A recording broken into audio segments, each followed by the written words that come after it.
Welcome to the ScholarCIP Engaging Elk Scholars Through Grants webinar. I'm here, Jocelyn Moya, Programs Assistant in the Grants Office, and if you hadn't guessed already, our special guest star today is Marianne Slater from the Scholarships Office. Welcome, Marianne. Hello, everyone.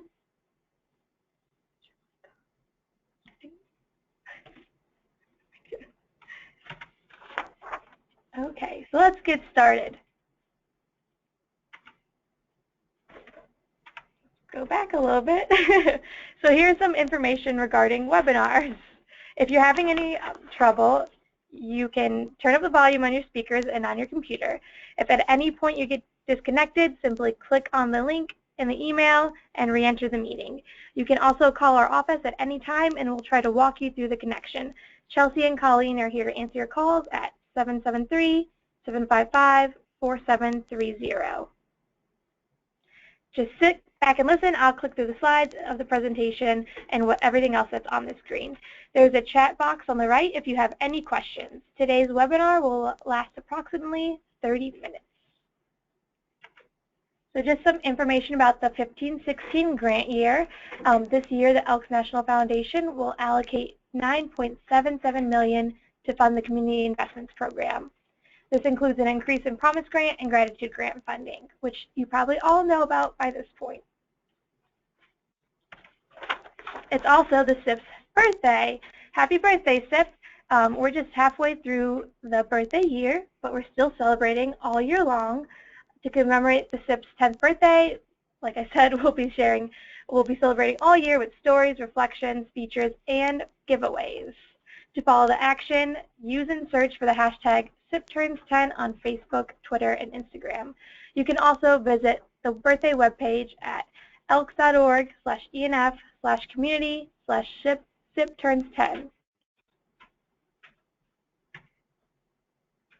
All right, so what's the point of the grants? The primary focus of the grants is to serve a population in need. All the grants that are approved have a strong charitable focus. The secondary focus of the grants is publicity, energizing the membership, encouraging former members to return, and showing the community that the Lodge is focused on charity.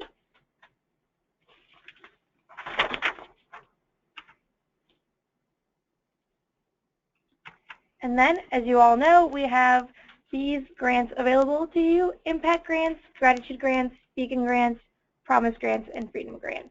Impact Grants are the largest grants that we have, and they're very competitive. Gratitude Grants are the most given away grants in the grants office. They're worth $2,000 or $2,500, and they're for local charitable activities that serve community members. Beacon Grants are $2,000 grants available to every lodge. You don't have to meet any requirements for this, just the grant guidelines. And then Promise Grants are also competitive and are worth $2,500. And then Freedom Grants are our Veterans Service Grants, and those are also very competitive. All right, now on to the scholarships. Hello, everyone. This is Marianne, Programs Relationship Associate at the Elks National Foundation, and I'm just going to walk you through our different types of scholarships so that we're all on the same page for the rest of the presentation as we begin to talk about engaging our Elk scholars. Our first type of scholarships are Legacy Awards. These are for children and grandchildren of Elks members. The application deadline for this year's contest was actually January 29th. And we also have Cornerstone Grants available, which are $500 grants that only Legacy Scholars can apply for to do a meaningful project in their community with an Elks Lodge. So these are a great opportunity to engage our scholars, and they can be working with your lodge to enhance your already established grant programs or to institute new projects. We also have our Most Valuable Student Scholarships, and these are for any high school senior who is a U.S. citizen. The criteria for this contest is based on scholarship, leadership, and financial need. We also have Emergency Educational Grants, which are for children or grandchildren of deceased or totally disabled Elks members. And last but not least, we have the Gunther and Lee Weigel Medical School Scholarship, which are $20,000 medical school scholarships for Elks scholars who are entering medical school.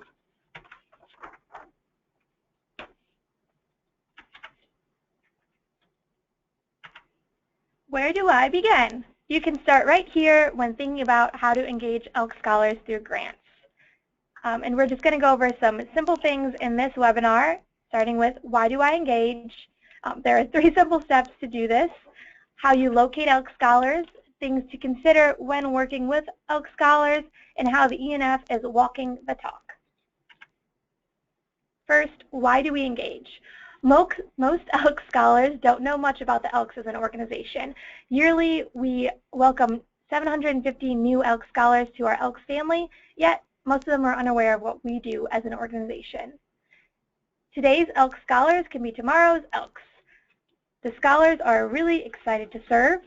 Legacy Scholars have a requirement to serve with a lodge annually, and nationally about 20% of all teams volunteer, whereas 100% of MBS Scholars engaged in service their senior year of high school. And I'd just like to share a bit about my story. This is Marianne again, and I'm actually a 2011 Legacy Scholarship recipient. Both of my parents were Elks members in New Jersey, and I grew up in the organization, but I never really knew if it was going to be something that I would want to get involved with personally. But after receiving my scholarship and after I was able to pursue my own service projects within the lodge, and I was really engaged by the Elks National Foundation. I eventually joined the order when I turned 21, so I'm a member of Metuchen, New Jersey Lodge number 1914, and I am so proud and thankful to be a member of the Elks family. And there are other scholars who have had a similar experience. They were really engaged by their local Elks Lodge and then eventually joined the order. So we really want to see this happening with as many of our scholars as possible, and that's where all of you come in. If you're able to engage scholars with meaningful grants projects, it will help them to understand what a wonderful organization the Elks is. As Jocelyn mentioned, Legacy Scholars do have a requirement to serve with an Elks Lodge each year.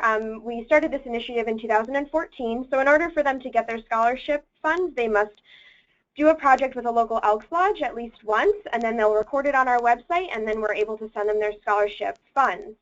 There is not a required amount of hours that the scholars must complete. It just must be with an Elks Lodge. And we have a couple of success stories here. This is Spencer Fricke. He actually attended the summer 2015 Elks Scholar Service trip, but before he came on the trip, formed a relationship with his sponsoring lodge by helping them with their website. And you can see a picture of the email here that I received from Ann Brogan, who is the secretary at the Manitowoc Elks Lodge number 687. She shared that Spencer has a great background in computers and has been helping them with their website, and he is an outstanding young man. And this is something that Spencer can put on his resume, that he helped the lodge by building their website, and he's actually applied for a Cornerstone grant, like I mentioned earlier, to work with the lodge in Manitowoc, Wisconsin. So we're just so proud of Spencer and so glad that he was able to really make a connection with his local lodge through service. We also have another success story of Tanner Schneider, who is a 2015 Legacy Scholar sponsored by the Vincennes, Indiana Lodge number 291. And Tanner had actually already completed his Legacy service requirement, and he had such a great experience that he went back to the lodge to volunteer at another event. So he had already completed his requirement to receive his scholarship, but he decided to do service above and beyond that. And he shared, I was able to volunteer at the local YMCA Kids Triathlon, and he said it was very rewarding to be able to give out medals to the young children who reached their goals during the triathlon. And he said, thank you to the Elks for allowing me these wonderful opportunities. So as you can see, scholars will want to come back and stay engaged when they have the time and when there are meaningful opportunities for them to serve with your lodge.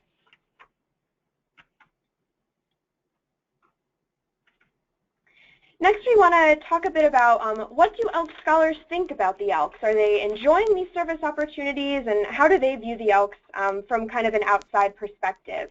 And this picture here features Emily Harrison on the right, along with a member of the Richmond Elks Lodge in California. Gloria is the member's name, and on the left we have Gabby Hare, who was another scholar who came on the winter 2016 Elk Scholar Service trip.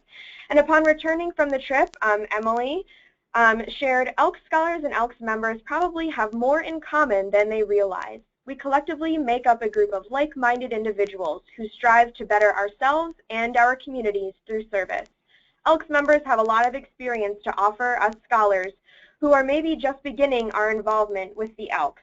She also shared that it was inspirational getting to meet some of the Elks members, and she said that hearing the passion and enthusiasm in their voices as they spoke of their recent service projects assured me that there are plenty of people out there who genuinely care about serving others.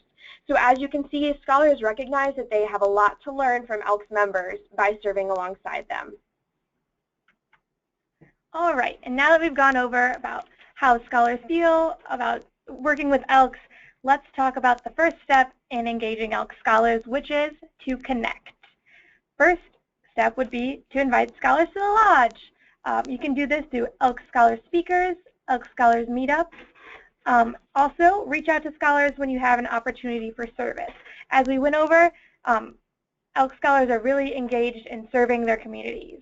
Then think grants, pre, post, and during the project. The grant doesn't start right when you're serving those community members. It starts when you submit that application or when you're thinking about a project that you can host.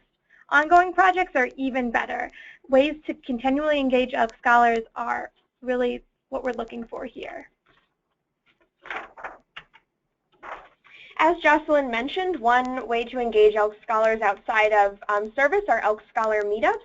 So we encourage our scholars to do meetups on their individual campuses, but it's even better when we can get Elk scholars into an Elks Lodge to do their meetup. And this is actually a picture from a meetup we had in October of 2015.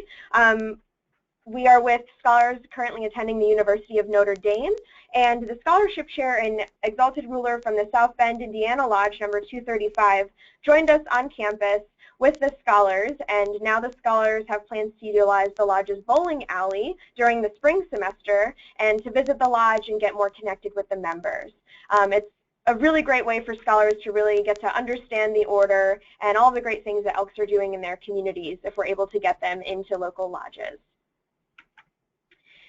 And this is a success story that we recently got to hear about from Van Trong. She attended the winter 2016 Elk Scholar Service trip in Oakland, California that I've mentioned earlier. And she was sponsored by the Port Orange, Florida Lodge number 2713.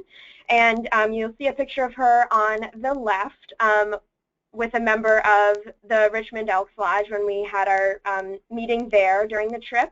And on the right, you'll see her with Paul and Gus, which are two members from the Port Orange, Florida Lodge. So after returning from the trip, just a few days after she returned, Jocelyn let me know about a grants project that was happening at the Port Orange, Florida Lodge, and we connected Van with Paul and Gus from the lodge, and Van went to the lodge and helped pack and deliver meals for senior citizens in the community. And she shared, "I really intend to visit as often as I go home." So Van was obviously touched by her experience meeting Elks in California and then wanted to get plugged in right away when she got home, and she really feels like she is a part of the Elks family, and it's very heartwarming to see the impact that the Elks have had on her life and all of the new service opportunities that will be available to her through her local Elks Lodge.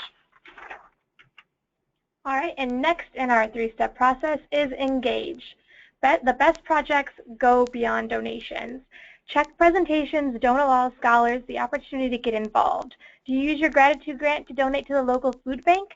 Consider choosing a day each month where lodge members also volunteer at the pantry in conjunction with your donation. That will allow for a much greater opportunity for Elk scholars to get involved. Scholars want to actively serve their community. Ideally, volunteer opportunities also offer a chance to build a relationship with members during the process. The more Elks, the better. The more opportunity there is to work side by side with lodge members, the greater the chance the scholar will feel connected to the lodge and their surrounding community. Next is grow. Is the grant over? That doesn't mean your relationship with Elk scholars has to be. Think of ways to continue building that strong relationship. For example, you can use other lodge functions like the hoop shoot or scholarship judging to engage scholars. It could be as simple as keeping in contact through the year by sending an email of well wishes for the semester. Any charitable activity is a great time to engage scholars. Invite them to a dinner at the lodge. Just think #ElksFamily. It doesn't matter how big or small the gesture is, extending an invitation to be part of your #ElksFamily is a great way to keep scholars engaged. And how do I find scholars? That's simple. You can either simply contact the scholarships department or go to elks.org/ENF and then click on ENF programs, scholarships, and then scroll down to find Elk Scholars near you.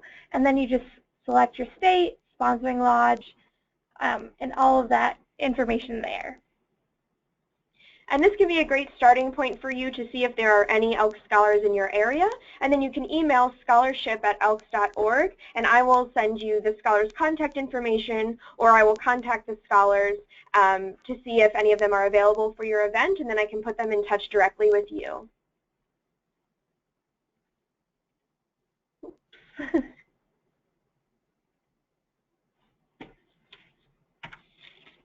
All right, and then here are some things to consider. Consider the skills of today's students.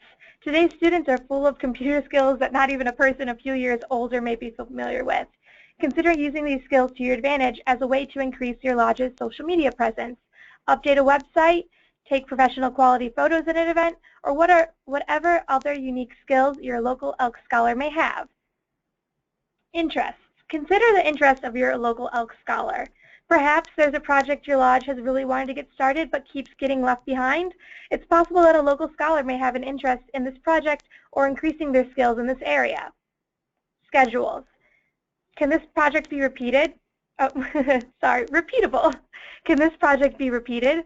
Projects that occur more than once a year are a great way to keep Elk Scholars coming back to the lodge. Whether this is through a grant or another project taking place at the lodge, it's always a great opportunity. Schedules.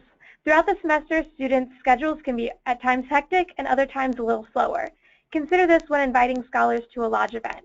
The best time may be during breaks in the fall, winter, spring, and summer when they may be home or less busy. Lastly, keep asking. We cannot stress this enough. Don't let a no stop you. The same scholar who isn't available at one time may have plenty of time to help out at another. As you can tell, all of our Elk Scholars are very involved in their campuses, and they are accomplished young individuals. And because of that, like Jocelyn said, their schedules are often very busy, but do not let one no deter you from asking them to come to your lodge again. Scholars do want to engage with their local Elks lodges, so definitely keep asking them and providing them with meaningful opportunities to serve. Next, we'd like to talk about a few ways that the Elks National Foundation is offering opportunities for Elk Scholars to become invested in the order. We have the Elk Scholar Service Trips, which just launched this past year. We have 3 different service trips each year, and we bring up to 20 Elk Scholars to a location in the United States and serve for a week in the name of the Elks. And these are just great ways that the scholars are able to meet local Elks members and serve with other Elk Scholars and see the Elk Scholar and the Elks Family Network really come alive. We also have Elk Scholar Fellow positions. I actually joined the Elks National Foundation staff this past June as the first Elk Scholar Fellow, and the fellow positions are 2-year full-time positions on staff with the Elks National Foundation. We have a National Foundation Fellow who is responsible for running the Elk Scholar Service Trips, and they're also starting a program for the Elks Veteran Service Commission Fellowship, and that student will be working in conjunction with the VA and Grand Lodge and the Veteran Service Commission to help get veterans experiencing homelessness in the Chicagoland area safe and stable housing. And then we also have charitable activities here at the Elks National Foundation, and we utilize Elk Scholars in the area for those. We had a clothing drive and a stand down, plus we'll be using the Hoop Shoot Nationals as a way to engage local Chicago area scholars as well. We wanted to share some pictures and posts with you all about some takeaways from the Winter 2016 Elk Scholar Service Trip, just to kind of show you how important it is for scholars to be engaged and what they can get out of getting to meet Elks members and really feel a part of the Elks family. You can see that Gabriella on the bottom right-hand corner, she said, "A huge shout out to the Elks and all that they have given me, and a heartfelt see you soon to the Elks fam." Sarah Balmer in the top left corner shared about her memories of our time in San Francisco, and she is just so excited to get to cross paths again with her fellow Elks Scholars and the Elks members that she met. We're just so excited to see the engagement through the service trips and how they are having an impact on scholars' lives, and we're so excited to get to partner with all of you to get scholars engaged through your grants programs in your local communities. And then we just wanted to share some quotes from some scholars with you, just to drive the point home. One scholar shared that serving with Elks only makes me want to do more, and I hope that this is something I can carry with me for the rest of my life. And that was Dana Smith. And then Corbin Hess also said, being able to meet and work side by side the very men and women that are supporting me through college to serve the community that we are all a part of is incredible. And then lastly, we have some resources for you. So there's this Engaging Elk Scholars webpage. If you go to this website, there's plenty of resources for engaging local Elk scholars. And then we have a SIP Top 10 list, SIP 10 ways to engage Elk scholars. Do you have any questions? Need more help? Contact the ENF. I will take a look to see if we have any questions here. Otherwise, you know, I would recommend. Okay. As far as what other kind of expenses are you thinking you might incur? Oh, a lot of the questions were about the slides, which I realize we're not broadcasting right away, but they will be available later. So thank you all for joining, and this will be available later. Have a good day.